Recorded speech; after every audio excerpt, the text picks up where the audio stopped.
Hi, welcome back to Anu's kitchen. ഇന്ന് വീണ്ടും ഒരു ലഞ്ച് വീഡിയോ ആണ്. സാധാരണ നമ്മൾ നാടൻ രീതിയിൽ ചോറും കറികളൊക്കെയാണ് ചെയ്യാറുള്ളത് അല്ലേ. അപ്പോൾ ഇന്ന് പക്ഷേ ഒരു വീക്കെൻഡ് ആയിട്ട് അല്ലെങ്കിൽ ഒരു അവധി ദിവസം നമുക്ക് സ്പെഷ്യലായിട്ട് ഉണ്ടാക്കാൻ പറ്റുന്ന ഒരു സിമ്പിൾ ലഞ്ചാണ്. ഒരു പുലാവും മുട്ടക്കറിയാണ് കേട്ടോ. അപ്പോൾ ഇത് രണ്ടും എങ്ങനെയാണ് ഉണ്ടാക്കുന്നതെന്ന് നോക്കാം. അപ്പോൾ ആദ്യം തന്നെ പുലാവിനായിട്ട് ഒരു 3 കപ്പ് ബസ്മതി അരി നന്നായിട്ട് കഴുകിയിട്ട് വെള്ളത്തിലിട്ട് വെച്ചിട്ടുണ്ട്. ഒരു അരമണിക്കൂർ ഇതിങ്ങനെ ഇരിക്കട്ടെ. അത് കഴിഞ്ഞിട്ട് നമുക്ക് പുലാവ് റെഡിയാക്കാം. ആ സമയത്ത് നമുക്ക് മുട്ടക്കറി ഉണ്ടാക്കാം. ഒരു പാൻ വെച്ചിട്ട് അതിനകത്തേക്ക് കുറച്ച് എണ്ണ, ഒരു 2 ടീസ്പൂൺ എണ്ണ ഒഴിക്കുക. അതിനകത്തേക്ക് 2-3 ഏലക്ക ഇട്ട് കൊടുക്കാം. ഇനി ഇതിൽ ഒരു 2 സവാള, 2 മീഡിയം സൈസിലുള്ള സവാള ഇതുപോലെ അരിഞ്ഞതും കൂടി ഇടാം. ഇത് നന്നായിട്ട് വഴറ്റി സവാള ഒന്ന് വാടി വരണം. സവാള ഒന്ന് വാടി കഴിയുമ്പോൾ 1 ടീസ്പൂൺ ഇഞ്ചി വെളുത്തുള്ളി ചതച്ചതോ അല്ലെങ്കിൽ പേസ്റ്റോ ചേർത്ത് കൊടുക്കാം. നന്നായിട്ട് വീണ്ടും വഴറ്റി കൊടുക്കുക. ആ ഇഞ്ചിയുടെയും വെളുത്തുള്ളിയുടെയൊക്കെ പച്ചപ്പ് നല്ലോണം മാറണം. ഇതിൻ്റെ കൂടെ ഞാനൊരു കുറച്ച് കാഷ്യൂനട്ടും കൂടി ചേർക്കുന്നുണ്ട് കേട്ടോ. ഒരു 10 എണ്ണം. ഇല്ലെങ്കിൽ ഒഴിവാക്കാം, കുഴപ്പമൊന്നുമില്ല. ചേർത്ത് കഴിഞ്ഞാൽ കുറച്ചും കൂടി നല്ലൊരു ടേസ്റ്റ് കിട്ടും. നല്ലോണം വഴറ്റിയെടുക്കാം. സവാളയൊക്കെ നന്നായിട്ട് വാടി ഇഞ്ചിയുടെയും വെളുത്തുള്ളിയുടെയും ആ പച്ചപ്പൊക്കെ നന്നായിട്ട് മാറി വന്നിട്ടുണ്ട്. ഇനി അതിനകത്തേക്കൊരു 2 തക്കാളി ചെറുതായിട്ട് അരിഞ്ഞതിട്ട് നന്നായിട്ട് വഴറ്റി ഈ തക്കാളിയുടെ പച്ച ചുവയെന്ന് മാറ്റിയെടുക്കണം. അപ്പോൾ തക്കാളി ഒന്ന് വെന്ത് കഴിയുമ്പോൾ നമുക്കിത് അരച്ചെടുക്കണം. ഓക്കെ, ഇപ്പോൾ തക്കാളിയും ആവശ്യത്തിന് വെന്ത് അതിൻ്റെ പച്ചപ്പ് ചുവയൊക്കെ മാറിയിട്ടുണ്ട്. ഇനി നമുക്ക് കുറച്ച് സമയം ഇതൊന്ന് മാറ്റി വയ്ക്കാം. ചൂടൊന്ന് മാറിക്കഴിയുമ്പോൾ ഇത് അരച്ചെടുക്കണം. ഒരു കാര്യം പ്രത്യേകം ശ്രദ്ധിക്കാനുള്ളത്, ഇതിനകത്ത് ഇഞ്ചിയുടെയും വെളുത്തുള്ളിയുടെയും തക്കാളിയുടെയും പച്ച ചുവ നന്നായിട്ട് മാറിയിട്ടുണ്ടാവണം കേട്ടോ. അല്ലെങ്കിൽ അവസാനം കറിക്കും അതുപോലെ ആ ഒരു ചുവ ഉണ്ടാവും. അപ്പോൾ ഇതിൻ്റെയൊക്കെ ചൂടൊന്ന് മാറിക്കഴിയുമ്പോൾ ഒരു മിക്സി ജാറിലോട്ടിട്ട് കുറച്ച് വെള്ളവും കൂടി ഒഴിച്ചിട്ട് നല്ലൊരു പേസ്റ്റായിട്ട് അരച്ചെടുക്കാം. അപ്പോൾ അതാ ഇതുപോലെ അരയ്ക്കണം. ഒട്ടും തരിയില്ലാത്തൊരു പേസ്റ്റായിട്ട് അരയ്ക്കാം. ഇനി ആ പാനിൽ തന്നെ ഒരല്പം കൂടി എണ്ണ ഒഴിക്കുക. വളരെ കുറച്ച് മതി. ജസ്റ്റ് ഒരു 1/2 ടീസ്പൂൺ അല്ലെങ്കിൽ 1 ടീസ്പൂൺ എണ്ണ ഒഴിച്ചു കൊടുത്തു. ഇനി എണ്ണ അധികം ചൂടാവുന്നതിന് മുന്നേ തന്നെ നമുക്ക് ഇതിനകത്തോട്ട് പൊടികൾ ചേർത്ത് കൊടുക്കണം. അപ്പോൾ തീ നന്നായിട്ട് കുറച്ച് വെച്ചിട്ട് ഒരു 1/4 ടീസ്പൂൺ മഞ്ഞൾപ്പൊടിയും 2 ടീസ്പൂൺ മുളക് പൊടിയും ചേർത്ത് കൊടുക്കുക. മല്ലിപ്പൊടി വേണ്ട. കാശ്മീരി മുളക് പൊടിയാണ് ഞാൻ എടുത്തിരിക്കുന്നത്. അപ്പോൾ നല്ല കളറും കിട്ടും, എന്നാൽ അധികം എരിവും ഉണ്ടാവത്തില്ല. അപ്പോൾ എരിവുള്ള മുളക് പൊടിയും കൂടി ചേർക്കുന്നുണ്ടെങ്കിൽ അഡ്ജസ്റ്റ് ചെയ്ത് ചെയ്യണം കേട്ടോ. പെട്ടെന്ന് തന്നെ നന്നായിട്ട് വഴറ്റി കൊടുക്കാം. എണ്ണയിലോട്ട് നേരിട്ട് ചേർത്തിരിക്കുന്നതുകൊണ്ട് പൊടികൾ പെട്ടെന്ന് മൂത്ത് കിട്ടും. ഇനി നമ്മൾ അരച്ച് വെച്ച പേസ്റ്റ് ഇതിനകത്തേക്ക് ഒഴിച്ചു കൊടുക്കാം. ഈ എണ്ണയിലോട്ട് നമ്മൾ ഈ മുളക് പൊടിയൊക്കെ ഇട്ടൊന്ന് മിക്സ് ചെയ്തെടുക്കുമ്പോൾ കറിക്ക് നല്ലൊരു കളർ കിട്ടും കേട്ടോ. നല്ലൊരു ഓറഞ്ച് കളർ കിട്ടും. നല്ലോണം മിക്സ് ചെയ്ത് കൊടുക്കുക. ഇത് കുറച്ച് നല്ല കുറുകിയിരിക്കുന്ന ഒരു കറിയാണേ. ഇപ്പം അതിൻ്റെ കളർ കണ്ടോ, നല്ല ഓറഞ്ച് കളറാണ്. അപ്പോൾ ഇതാണ് ഞാൻ പറഞ്ഞത്, ആ എണ്ണയിൽ പൊടി ഒന്ന് മൂപ്പിച്ചിട്ട് ഇട്ട് കഴിഞ്ഞാൽ ഇതുപോലെ നല്ല കളർ ഉണ്ടാവും. ഇനി ഇതിനകത്തേക്ക് ആവശ്യത്തിനുള്ള വെള്ളം ഒഴിച്ചു കൊടുക്കാം. ഏകദേശം ഒരു 1/4 കപ്പ് വെള്ളം ഞാൻ ഒഴിച്ചിട്ടുണ്ട്. ലൂസായി പോവാതെ നോക്കണം കേട്ടോ. ഞാൻ പറഞ്ഞ പോലെ നല്ല ചെറു കുറുകിയിരിക്കുന്ന ഒരു കറിയാണ്. ജസ്റ്റ് ഒരു 5 മിനിറ്റേ നമ്മൾ ഇനി ഇത് തിളപ്പിക്കുന്നുള്ളൂ. അപ്പോൾ അതിനനുസരിച്ച് വെള്ളം ഒഴിച്ചാൽ മതി.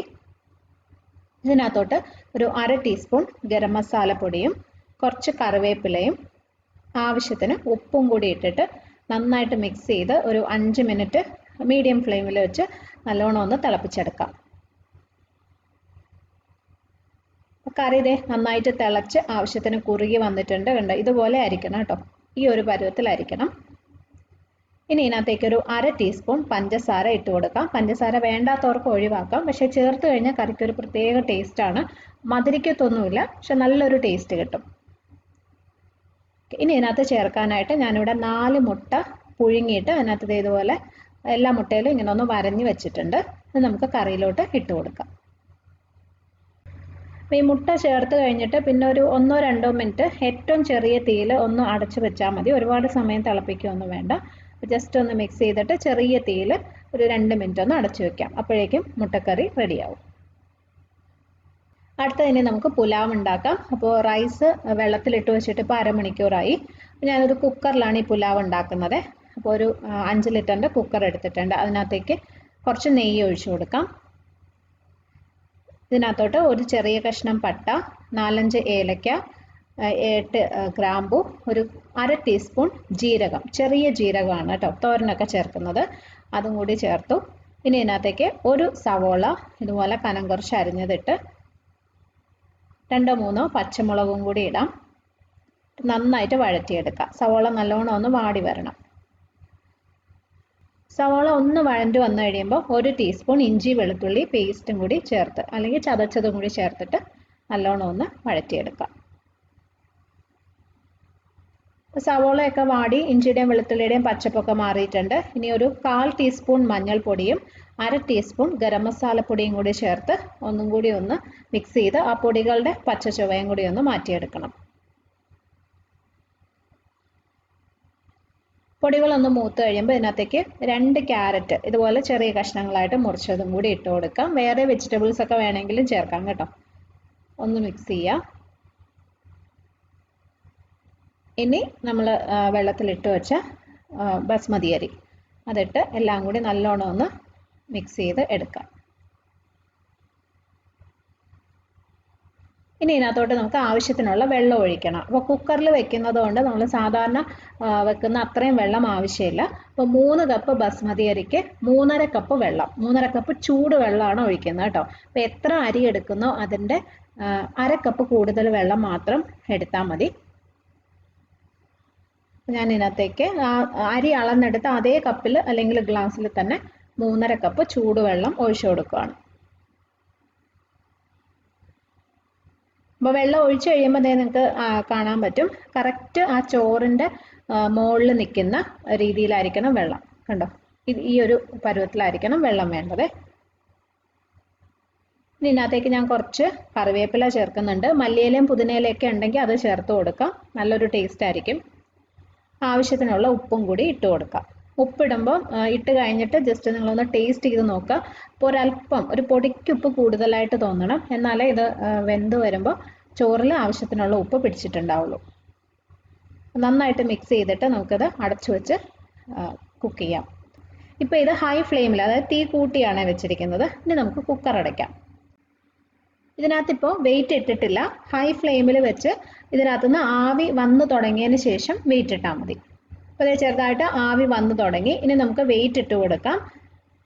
അതിനുശേഷം തീ കുറച്ച് മീഡിയം ഫ്ലെയിമിലേക്ക് വെക്കണം. ഹൈ ഫ്ലെയിമിൽ നിന്ന് മീഡിയം ഫ്ലെയിമിലേക്ക് വെക്കുക.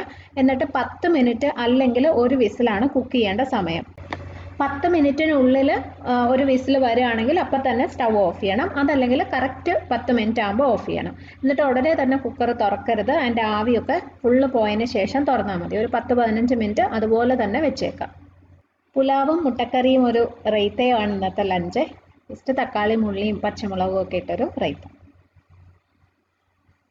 അപ്പോൾ കുക്കറിൻ്റെ ആവിയൊക്കെ ഫുള്ള് പോയിട്ടുണ്ട്. ഞാനിത് ഉണ്ടാക്കി വെച്ചിട്ടൊരു 15-20 മിനിറ്റ് ആയി. ഇത് തുറന്ന് നോക്കാം. കണ്ടോ, കാണുമ്പോൾ തന്നെ അറിയാലോ പാകത്തിന് വെന്തിട്ടുണ്ട്. ഇത് ഒട്ടും കുഴഞ്ഞു പോവാതെ എന്നാൽ ചോറ് കറക്റ്റായിട്ട് സോഫ്റ്റായിട്ട് വെന്ത് കിട്ടും. അപ്പോൾ നിങ്ങൾ ഒഴിക്കുന്ന വെള്ളത്തിൻ്റെ അളവും കുക്ക് ചെയ്യുന്ന സമയവും ശ്രദ്ധിച്ചാൽ മതി. അപ്പോൾ ഇനി നമുക്കിത് വിളമ്പാം. ഇതിൻ്റെ കൂടെ ചിക്കൻ കറിയൊക്കെ നല്ലതാണ്. നോൺ വെജ് ഏത് കറി ആയാലും നല്ല ടേസ്റ്റാണ്, നല്ലൊരു കോമ്പിനേഷനാണ്. അതല്ലെങ്കിൽ വെജിറ്റേറിയൻസിനാണെങ്കിൽ പനീർ കറി, സോയ കറിയൊക്കെ ഉണ്ടല്ലോ, അത് ഏതായാലും നല്ലതാണ്. പിന്നെ നമ്മൾ ഈ ഉണ്ടാക്കിയിരിക്കുന്ന മുട്ടക്കറി പനീർ ബട്ടർ മസാലയൊക്കെ കഴിക്കുന്ന പോലെ ഒരു ടേസ്റ്റാണ്. കസൂരി മേത്തി ഒന്നും ചേർത്തിട്ടില്ലെന്നേ ഉള്ളൂ. ഏകദേശം ആ ഒരു ടേസ്റ്റ് കിട്ടും. അപ്പോൾ അതിൻ്റെ കൂടെ ഒരു റൈത്തയും. അപ്പോൾ ഇതാണ് ഇന്നത്തെ നമ്മുടെ വീക്കെൻഡ് സ്പെഷ്യൽ സിമ്പിൾ ആയിട്ടുള്ള ലഞ്ച്. നല്ല ടേസ്റ്റാണ്. റൈസും മുട്ടക്കറിയും വളരെ ടേസ്റ്റിയാണ്. നിങ്ങൾ ട്രൈ ചെയ്ത് നോക്കണം. ഉണ്ടാക്കി നോക്കിയിട്ട് അഭിപ്രായം അറിയിക്കണം. ഈ റെസിപ്പി നിങ്ങൾക്ക് ഇഷ്ടമായെങ്കിൽ ലൈക്ക് ചെയ്യാനും ഷെയർ ചെയ്യാനും കമൻറ്റ് ചെയ്യാനും മറക്കരുത്. സബ്സ്ക്രൈബ് ചെയ്തിട്ടില്ലാത്തവരുണ്ടെങ്കിൽ ഒന്ന് ചെയ്തേക്കണേ. അപ്പോൾ നല്ല വീഡിയോസുമായിട്ട് വീണ്ടും കാണാം.